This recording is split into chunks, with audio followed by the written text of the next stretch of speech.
श्री शिवाय नमस्तुभ्यम। हर हर महादेव।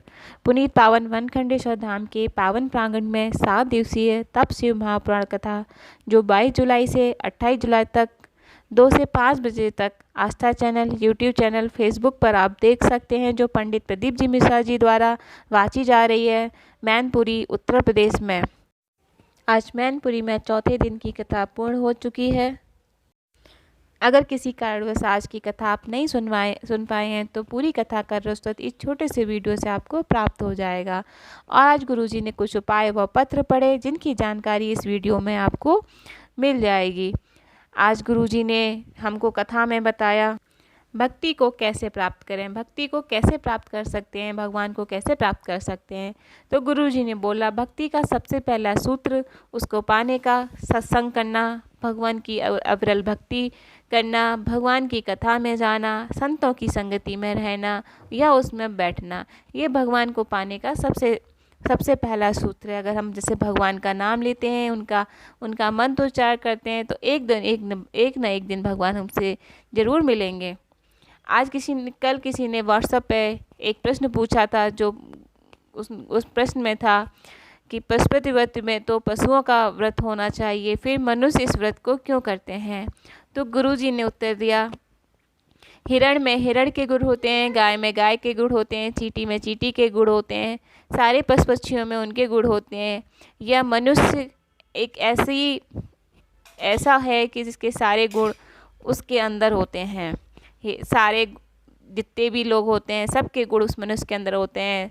जैसे मनुष्य झूठ भी अच्छा बोलता है, प्रॉपर्टी भी सबकी खा लेता है। गुरुजी ने इस प्रकार इसका उत्तर दिया। 84 लाख योनियाँ काट कर मनुष्य की योनि मिलती है, इसलिए 84 लाख योनियों की भी जितने गुण होते हैं वो सब मनुष्य के अंदर होते हैं, क्योंकि उसमें सोचने और समझने की शक्ति होती है। आगे गुरुजी बोलते हैं, एक लड़के अलवर कथा में के पांडाल में बोल कर आया था उसकी नौकरी के लिए, तो उसकी जॉब लग गई थी। आज वो बाबा को भोग लगाने के लिए आया था। आगे गुरुजी ने बोला, यदि तुम कहीं जा रहे हो, कहीं आपकी गाड़ी खराब हो जाए रास्ते में, तो वहीं पर अगर कहीं से शंकर जी का कहीं आपको ओटला दिख जाए, किसी पेड़ के नीचे आपको एकांत में शिवलिंग दिख जाए, तो आप वहाँ बैठकर राम नाम जप का कीर्तन करें। आपके मुंह से श्री शिवाय नमस्तेबम, ओम नमः शिवाय, नमः शिवाय, श्री ओम नमो भगवती वासुदेवाय, कुछ भी मंत्र अगर आप बोलते हैं तो उसका फल आपको अवश्य मिलता है। आप वहाँ सोच कर नहीं गए थे कि आप वहाँ जाएंगे, बट भूलवश किसी कारणवश आपकी गाड़ी वहाँ ख़राब हो गई, तो भगवान ने आपको उस मंदिर में अपने पास बुला लिया, तो उसका फल भी आपको मिलता है। आगे गुरुजी बोलते हैं, उत्तर प्रदेश में कल्याणेश्वर महादेव दिल्ली से 80 किलोमीटर दूर हापुड़ ज़िले में है। मौका मिले तो एक बार अवश्य जाकर वहाँ देखना चाहिए। उस पर हम कितने भी हज़ारों लीटर पानी चढ़ाएं, पर एक बूंद भी आपको जल या दूध या शहद जो भी आप चढ़ाते हैं वहाँ पे आपको नज़र नहीं आएगा। आगे गुरुजी ने बोला, सनातन धर्म में 33 मालपुओं का वर्णन है, इसलिए अधिक मास में आप दान करें। 33 मालपुए यदि हमारे पूर्वज जिन योनियों में भटक रहे हैं होंगे तो उनसे उनका मुक्त हो जाएंगे। 33 मालपुओं का दान इसलिए बताया गया है क्योंकि उसमें छोटे छोटे छिद्र होते हैं, जिससे हमारी सारे जितने भी योनियाँ होती हैं, जो अगर पूर्वज भटक रहे होते हैं, उन सबसे उनकी मुक्ति मिल जाती है। आगे गुरुजी ने बोला, एक लड़की 11 किलोमीटर दूर से दंडवत कर कथा में पहुंची है, उसकी कोई मनोकामना महादेव ने पूर्ण करी थी। आज गुरुजी ने जो पहला पत्र पढ़ा रेखा पांडे का, उनके स्तन कैंसर की गठान हो गई थी, ऑपरेशन करना पड़ेगा ऐसा डॉक्टर ने बोला था। लखनऊ में उन्होंने ऑपरेशन भी कराया, पर वो ऑपरेशन के बाद भी दोबारा से उनको कैंसर हो गया।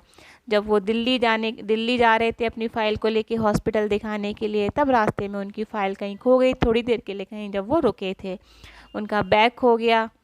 ढूंढा पर वो नहीं मिला, तो वो वापस अपने घर आ गए। तब बाबा से प्रार्थना की, पशुपतिनाथ का व्रत किया, और उस एक शुभताल व्यक्ति का नाम का फ़ोन आया। उन्होंने बोला कि आपकी फ़ाइल, बैग और 10,000 रुपये उसमें हैं। उसने उनको वापस दिए। उसने एक इलाज के लिए एक हॉस्पिटल में भी जांच कराई, तो बाबा ने उस कैंसर को अब समाप्त कर दिया। आगे गुरुजी ने बोला पत्र में, बाला देवी, बाबा ने मुझे बहुत दुखों से उबारा है। मेरे पति के दिल के पास में गठान हो गई थी, बढ़ती चली जा रही थी। डॉक्टर ने ऑपरेशन के लिए बोला था, पर ऑपरेशन भी आसान नहीं था क्योंकि वो दिल के पास था, हार्ट के पास था।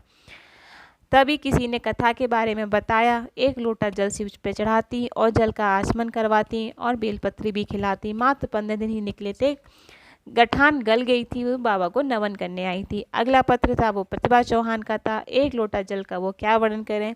2020 से वो कथा सुन रही हैं। उनका बेटा सरकारी नौकरी की प्रयास कर रहा था पर नहीं हुआ था, तो उन्होंने वस्तुनाथ का व्रत किया। बेटे पर भी बेलपत्र शहद लगवा के चढ़वाया भोले बाबा पे। एग्ज़ाम दिया और उसका सिलेक्शन गवर्नमेंट जॉब में हो गया।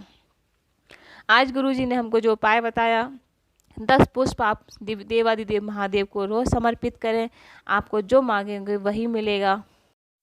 आप कोई भी पुष्प डेली एक एक करके जलाधारी, अशोक सुंदरी, हस्तकमल सब जगह आप एक एक करके पुष्प चढ़ाएं। ऊपर 5 कन्याओं का स्मरण करके भी, अगर वहाँ पे जलाधारी नहीं है ऊपर 5 कन्याओं की, तो आप उसके नाम का स्मरण करके देवादिदेव महादेव पर अवश्य चढ़ाएं और आपकी जो मांगोगे वह आपको अवश्य मिलेगा।